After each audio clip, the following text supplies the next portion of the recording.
Sa ngalan ng Ama at ng Anak at ng Espiritu Santo, Amen. ang pagpapala ng ating Panginoong Hesu Kristo, ang pag-ibig ng Diyos Ama, at ang pakikipagkaisa ng Espiritu Santo, naway sumainyong lahat. At sumaiyo rin.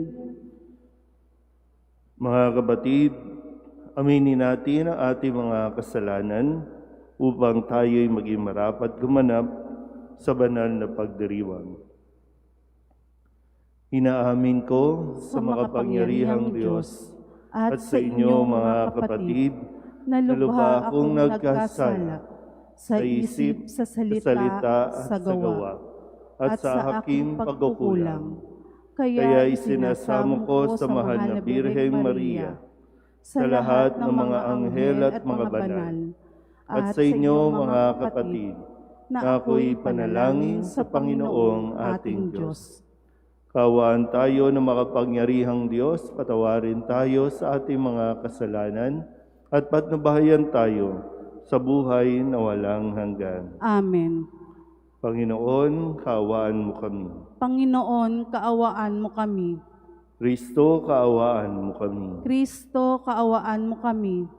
Panginoon, kaawaan mo kami. Panginoon, kaawaan mo kami. Manalangin tayo. Ama naming makapangyarihan, ikaw ang pinagmulan ng matapat na paninindigan ng mga banal. Ang mga martir na sina San Pedro Bautista, San Pablo Miki at mga kasama ay minarapat mong tawagin upang mabuhay sa iyong piling. Matapos danasin ang krus ng pagtitiis sa kamay ng mga taga-usig, bunga ng kanilang pagdalangin para sa amin, mapangatawanan nawa namin hanggang kamatayan ang pananampalatayang aming pinangahawakan sa pamamagitan ni Jesucristo kasama ng Espiritu Santo magpasawalang hanggan. Amen.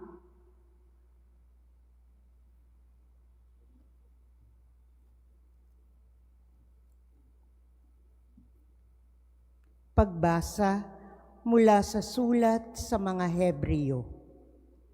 Mga kapatid, hindi kayo lumapit gaya ng paglapit ng mga Israelita sa isang bundok na nakikita sa bundok ng Sinai na may nagliliyab na apoy, balot ng pusikit na kadiliman, may malakas na hangin, may tunog ng trumpeta at tinig na nagsasalita.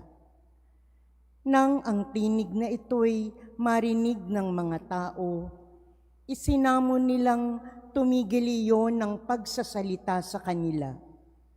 Talagang nakakakilabot ang kanilang natatanaw, kaya't pati si Moises ay nagsabi ng ganito, "Nanginginig ako sa takot."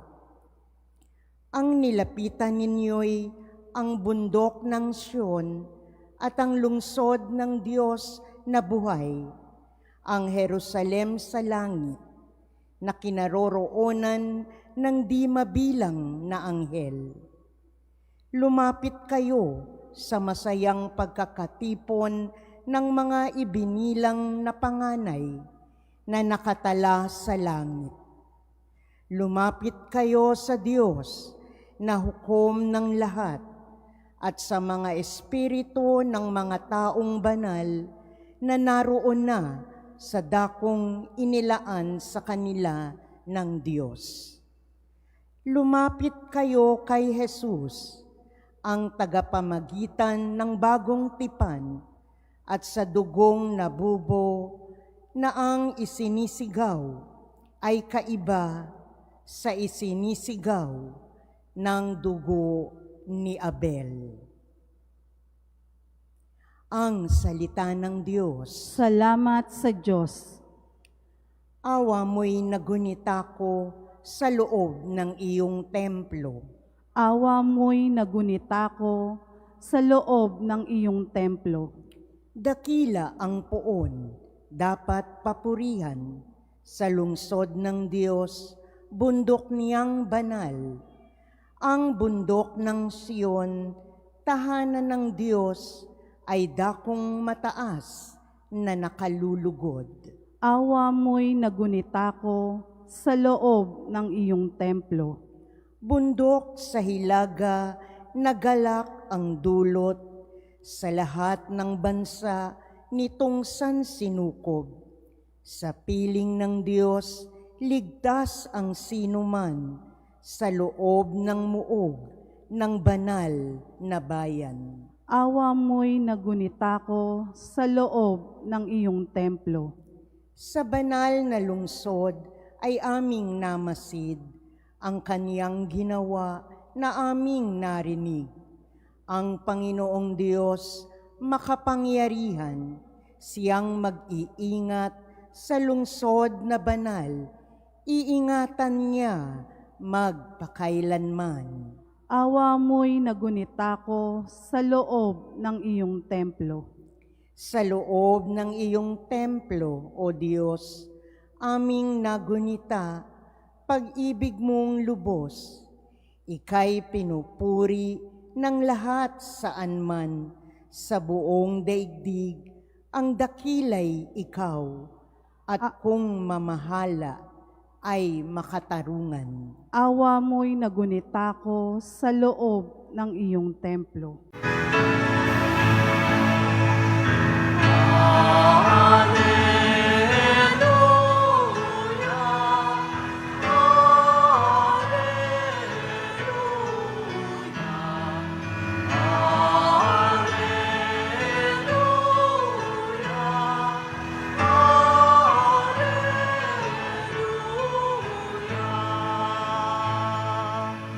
Sumainyo ang Panginoon. At sumaiyo rin.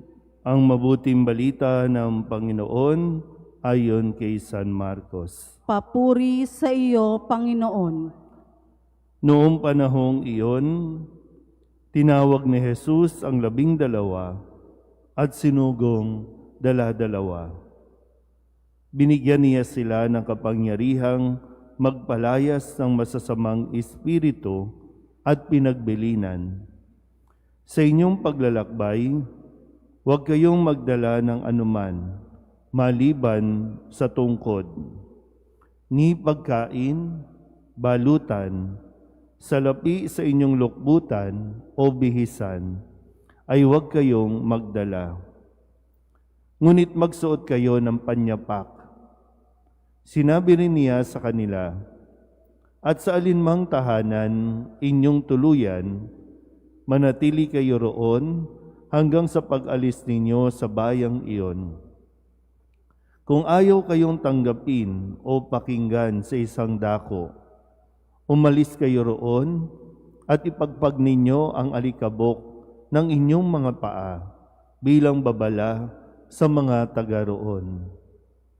Kaya tumayo ang 12 at nangaral sa mga tao na pagsisihan nila at talikdan ang kanilang mga kasalanan.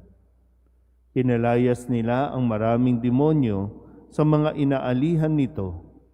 Pinahira nila ng langis at pinagaling ang maraming may sakit. Ang mabuting balita ng Panginoon. Pinupuri ka namin, Panginoong Hesukristo. Isang magandang umaga po sa inyong lahat.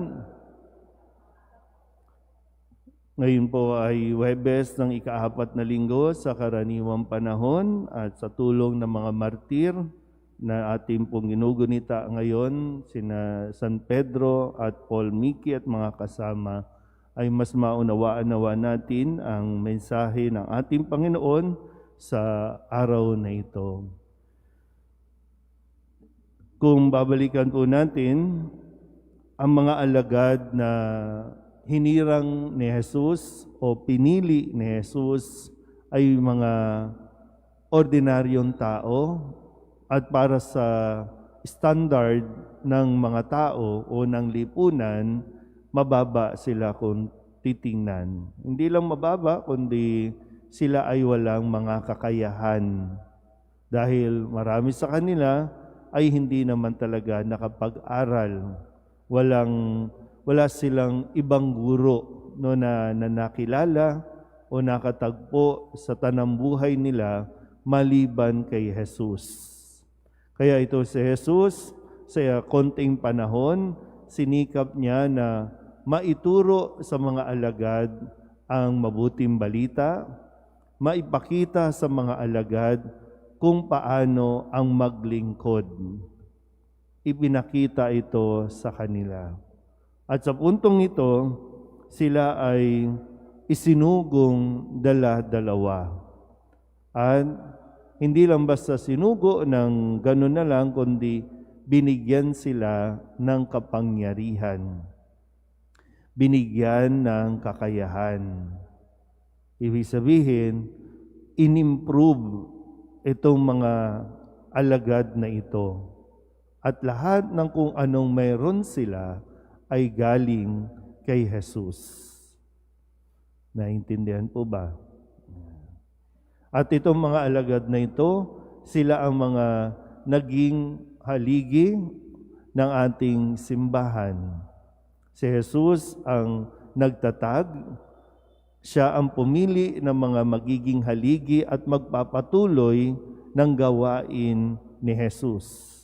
Ang gawain ng mga alagad ay gawain ni Jesus at nagpatuloy ito sa iba't iba pang panahon o henerasyon hanggang sa panahon natin ngayon, na magandang mapaalalahanan ang lahat, mapasasimbahan man o sa lipunan, ang anumang kapangyarihang mayroon tayo, anumang authority mayroon tayo, hindi ito atin, kundi ito ay galing sa Diyos, galing kay Jesus. Kaya maganda po, no? Na kasi kapag nakalimutan ng tao na ito ay binigay sa kanya ng Diyos, doon nagsisimula na mapulyot ang kanyang isipan, na isipin niyang malakas siya, isipin niya at umaabot sa punto na nagkakaroon tayo ng issue ng pag-abuso sa authority na binigay sa atin ng Diyos. Sa isang banda, may mga tao na hindi maunawaan na mayroon lahat, no, ay may bahagi sa gawain ng pagpapahayag ng mabuting balita. May gawain sa pagtuturo ng mga kautusan na ibinigay ng Diyos. So hindi tayo pwedeng parang yung extreme na overpower tayo o kaya naman ay hindi natin ginagamit yung kakayahan natin para ipakalat ang kabutihan. Ito ay binahagi ni Jesus. At sino sa Jesus? Leader. Itinuturing na pinuno. Pero ibinahagi niya ito, hindi ito sinarili, hindi ito para bang ginamit na pansarili lang, kundi ibinahagi sa iba. Kung marunong lang talaga tayong mag-share ng kapangyarihan, kung marunong lang talaga tayong gumamit ng ating kapangyarihan, magiging maayos ang ating lipunan. Pero kung ang bawat isa maghahangad na siya lang dapat ang makapangyarihan, siya lang dapat ang mayroong pinangahawakan, wala tayong magagawang mabuti para sa bayan. At nawa, maging sa mga taong simbahan, alam natin na ito, kung ano man, no? Kasi kahit sa simbahan, no? Kahit ang pagiging PPC, pinag-aawayan. Pagiging coordinator, pinag-aawayan. Kung ano man ang mga posisyon, ayaw bitawan. Para bang siya na habang buhay. Ay kung si Kristo nga ipinapasa, ibinibigay niya, itinuturo niya. Parang sa atin, sa simbahan, pag namatay na lang, doon na lang mapapalitan. Ang tunay na pinuno, ang tunay na leader, ini-improve ang iba. Ang tunay na leader, dinidevelop ang iba. Para nang sa ganon, sila naman ay makatulong para linangin o hasain ang iba na maging pinuno din, maging manguna sa pagpapahayag ng mga gawain. Sa atin po, hindi pa huli ang lahat. Huwag nating sasabihin na matatanda na tayo dahil ang bawat isa ay may kakayahan at itong kakayahang ito ay binigay ng Diyos para sa ikabubuti ng simbahan, ikabubuti ng ating lipunan. Amen.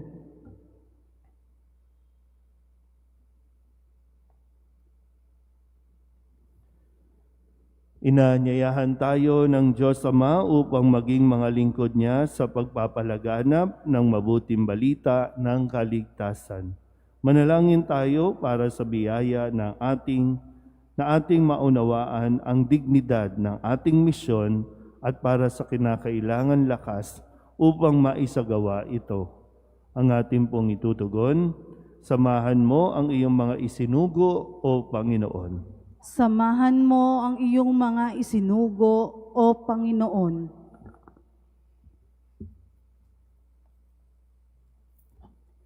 Ang naglalakbay na simbahan, naway higit na humikayat ng mga tao upang magbagong buhay sa pamamagitan ng pagiging saksi kay Hesukristo sa kanilang salita at gawa.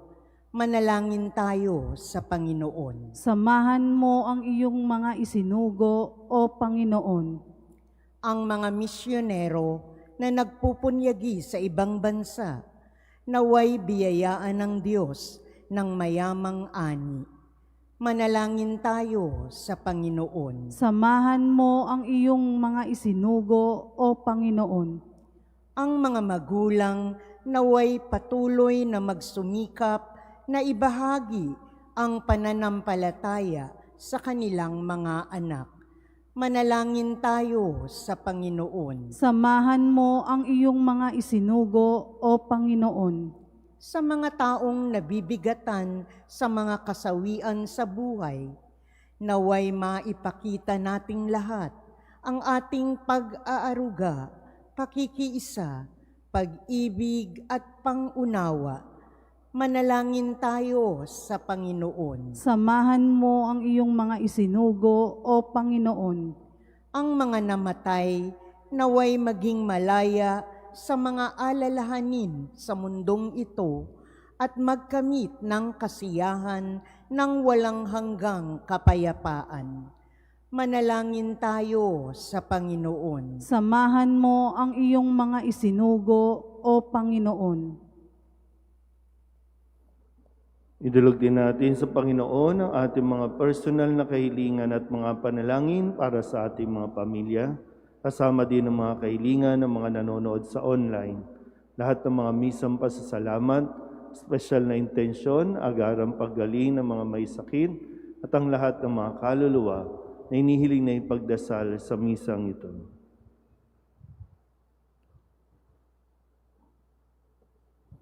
Ang lahat ng ito inihiling namin sa ngalan ni Kristo, ang aming Panginoon. Amen.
Manalangin kayo mga kabatid upang paghahain natin ang kalugdan ng Diyos amang makapangyarihan. Tanggapin nawa ng Panginoon itong paghahain sa iyong mga kamay, sa kapurihan niya at karangalan, sa ating kapakinabangan at sa buong sambayanan niyang banal. Ama naming lumikha, tanggapin mo ang mga alay na aming inihahain. Ngayong ginugunita namin ang mga banal na martir at ipagkaloob mo ang aming sambahin ang ngalan mo nang may katatagan sa pamamagitan ni Jesucristo kasama ng Espiritu Santo magpasawalang hanggan. Amen. Sumainyo ang Panginoon. At sumaiyo rin, Itaas sa Diyos ang inyong puso at diwa. itinaas na namin sa Panginoon. Pasalamatan natin ang Panginoong ating Diyos. Marapat na siya ay pasalamatan. Ama naming makapangyarihan, tunay nga marapat na ikaw ay aming pasalamatan. Ngayong aming kagalakan na ang mga martir ay parangalan.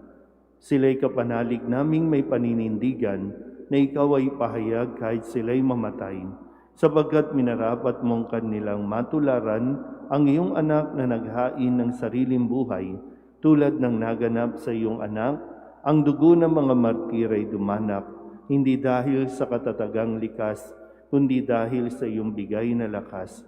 Kaya kaysa ng mga anghel na nagsisiawit ng papuri sa iyo, nang walang humpay sa kalangitan, kami nagbubunyi sa iyong kadakilaan.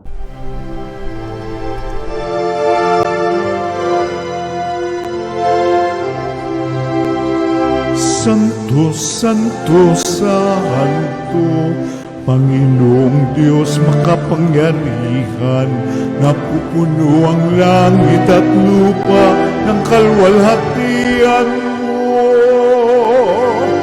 Hosana sa kaitaasan, pinagpalang na paririto sa ngalan ng Panginoon. Hosana sa kaitaasan.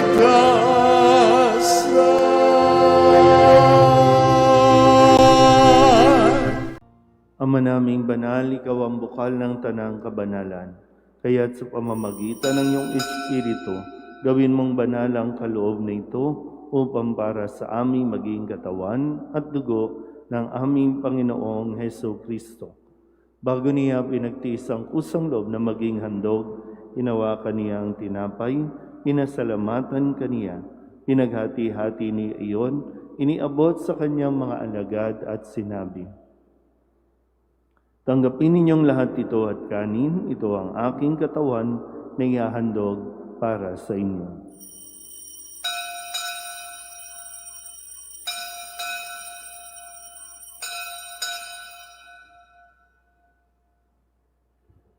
Gayun din naman nung matapos ang hapunan, hinawakan niya ang kalis, muli kaniyang pinasalamatan.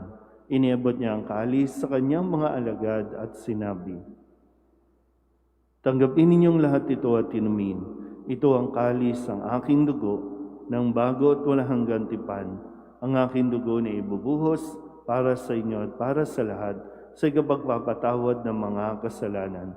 Gawin ninyo ito sa pag-alaala sa akin."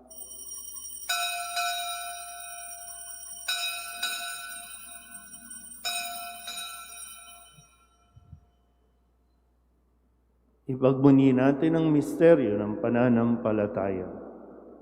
Si Kristo'y namatay, si Kristo'y nabuhay, si Kristo'y babalik sa wakas ng panahon. Ama, ginagawa namin ngayon ang pag-alaala sa pagkamatay at muling pagkabuhay ng iyong anak.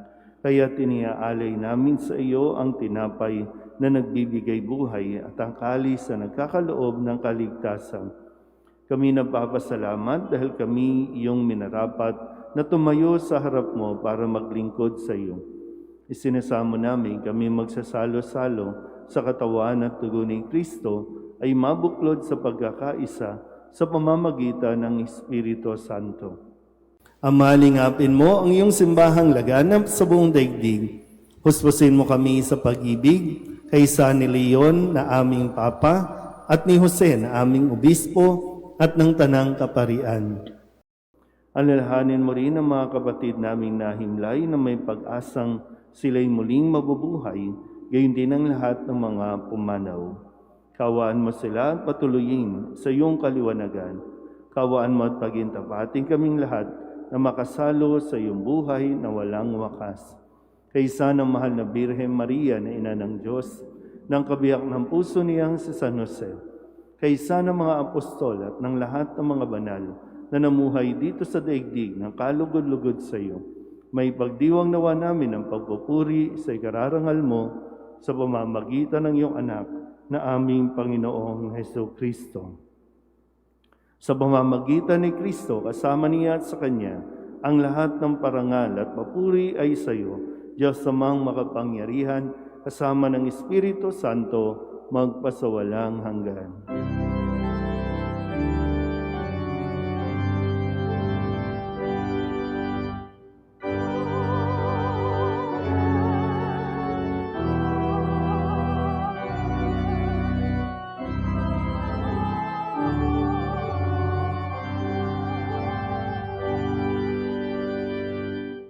Sa tagubilin ng manakagagaling na utos at turo ni Jesus sa Panginoon natin at Diyos, ipahayag natin ang lakas loob.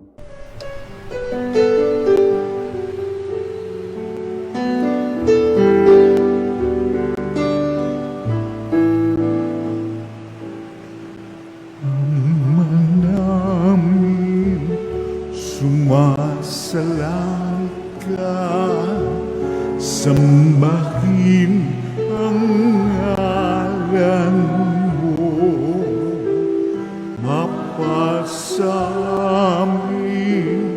ang kaharian mo, sundin ang loob mo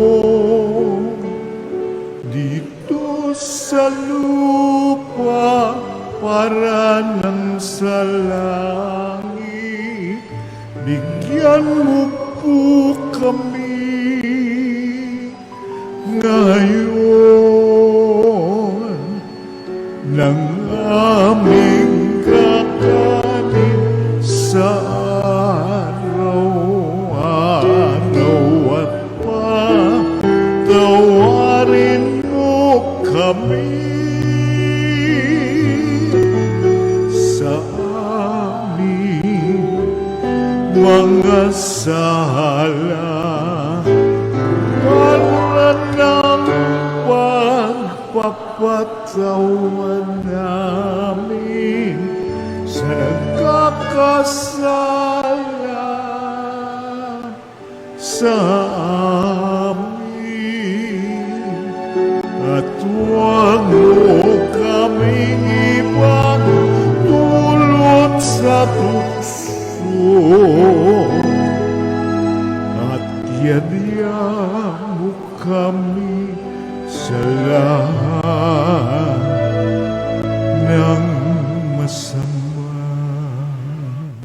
Hinihiling namin kami iadya sa lahat ng masama, pagkalooban ng kapayapaan araw-araw, iligtas sa kasalanan at tilayo sa lahat ng kapahamakan, samantalang aming pinananabikan ang dakilang araw ng pagpapahayag ng tagapagligtas naming si Jesucristo.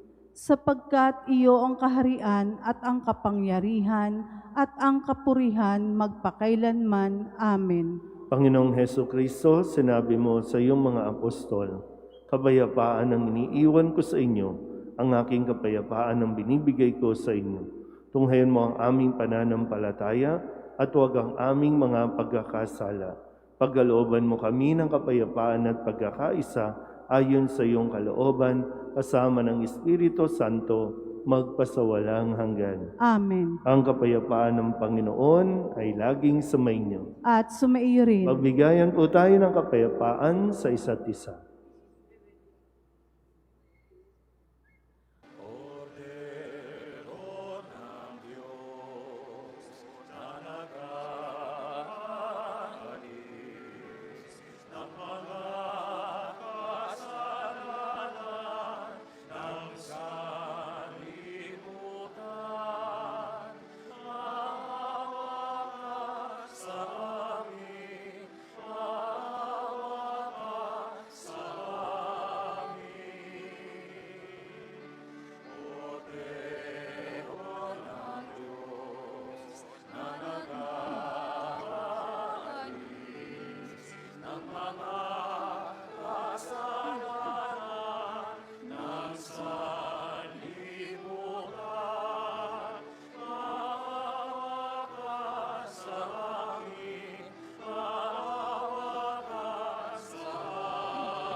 Ito ang kordero ng Diyos.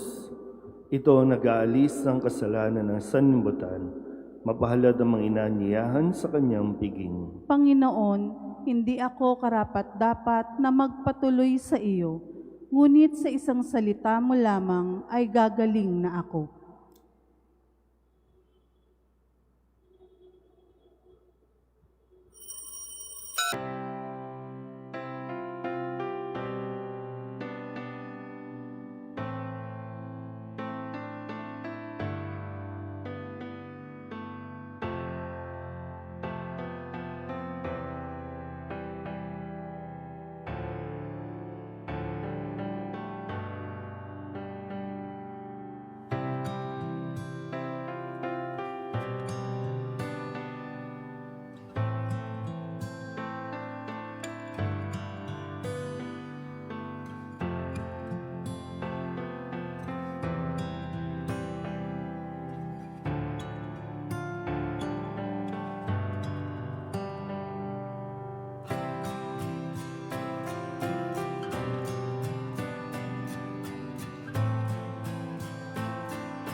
Manalangin tayo. Ama naming mapagmahal, pinagningning mo ang misteryo ng krus sa mga martir mong banal. Ipagkaloob mo kaming pinatatag ng banal na pakikinabang ay makapanatiling matapat kay Kristo sa pagmamalasakit sa tanan, sa pamamagitan niya, kasama ng Espiritu Santo, magpasawalang hanggan. Amen. Sumainyo ang Panginoon. At sumaiyo rin. At pagpalain kayo ng makapangyarihang Diyos, Ama at Anak, at Espiritu Santo. Amen. Tapos sa banal na misa, humayo tayo sa kapayapaan ni Kristo. Salamat sa Diyos. Magandang umaga. Nuestro Padre Jesus Nazareno, sinasamba ka namin, pinipintungo ka namin, aral mo ang aming buhay at kaligtasan. Nuestro Padre Jesus Nazareno, iligtas mo kami sa kasalanan. Ang krus mong kinamatayan ay sagisag ng aming kaligtasan. Nuestro Padre Jesus Nazareno, dinarangal ka na amin. Nuestro Padre Jesus Nazareno, nilulwalhati ka namin. Nuestro Padre Jesus Nazareno, dinarangal ka na amin. Nuestro Padre Jesus Nazareno, nilulwalhati ka namin.